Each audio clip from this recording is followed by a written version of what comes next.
Դուք Հայաստանի 30 տարվա գրեթե բոլոր ընտրությունները համարում եք կեղծված, եթե չեմ սխալվում։ Օրինակ 2003 թվականին հայրս ընտրություններին տարել էր 49% ձայն Ստեփան Դեմիրճյանի հետ։ Հիմա այս նույն տրամաբանությունը մի դեպքում աշխատում է, մյուս դեպքում չի աշխատում, ո՞նց է, էլի։ Կարելի է չէ նույն բանը ասել։ Էդուարդ Աղաջանյան, դուք ասում եք, եթե երբ որ ես խոսում եմ իրավացիորեն նաև անցած սխալներից, ընդունում եմ որոշ բաներ կարող է համաձայն չլինեմ, ասում եք, եթե ուզում եք տարանջատվել, գնահատական տվեք ինչ որ նման բաներ։ Տվեք ու նաև ասում եք, այնքան ինչքան էլ մենք վատը լինենք, ձեզնից վատը չենք լինելու։ Գիտեք, նախ տարանջատվելու խնդիր չկա, կա միայն մեծապարտություն բոլոր սխալներով հանդերձ։ Միայն մեծապարտություն, թե տնտեսական ցուցանիշների առումով, միջինը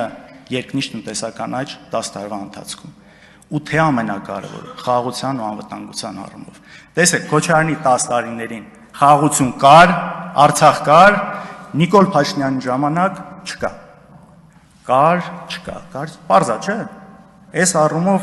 ու մեկ էլ որ այստեղ գալիս եք տարբեր այսպես մեղադրանքներ հնչեցնում, նաև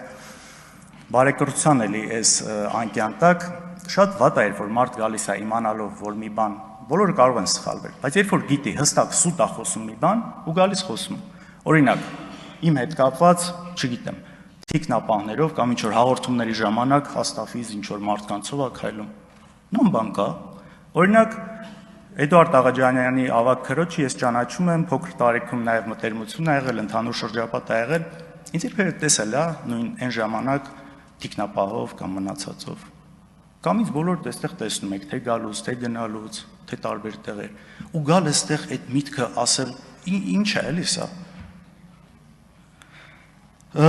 Նաև արհեստական բանականության հետ կապված, այստեղ քննարկում եղավ,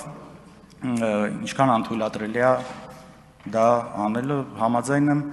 բայց դուք այստեղ գալիս եք, միացնում եք մի ձայնագրություն, իբր հայրս զանգել է Ռուսաստանի նախագահային,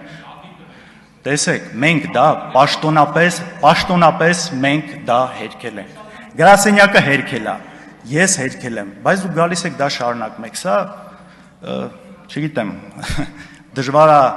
նորմալ բառապաշարով սրան մեկնաբանություն տալ այս ամեն ինչից հետո։ Արայք Հարությունյան, ասում եք, որ դուք գոնե ասում եք իրավապահ մարմինները միգուցե սխալվում են մեկ-մեկ, բայց այդ դատարանները արդար դատավճիռներ են կայացնում։ Դուք լուրջ եք ասում։ Դուք իմ օրինակ, հեռու չգնամ, ինձնից խոսամ, իմ դեպքերը տեսել եք, դրանից հետո կալանքը, հիմիկվա դատավարությունը։ Կարող եք իհարկե հանրային հեռուստատեսություն չի գալիս նկարում, փող, բան, այսպես չկա, էլի, հետաքրքրություն չի առաջացնում։ Տեսել եք այդ ոստիկանները ոնց են գալիս խեղճացած գլուխները կախած խոսում։ Հասկանում եք ու այս ամեն ինչի հետ միասին,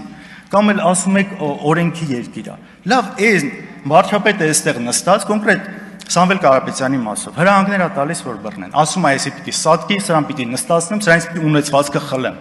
Ժողովուրդ, սա որ մի ժողովրդական երկրի տրամաբանության մեջ է տեղավորվում։ Լավ, գժի տեղ եք դնում այստեղ մարդկանց։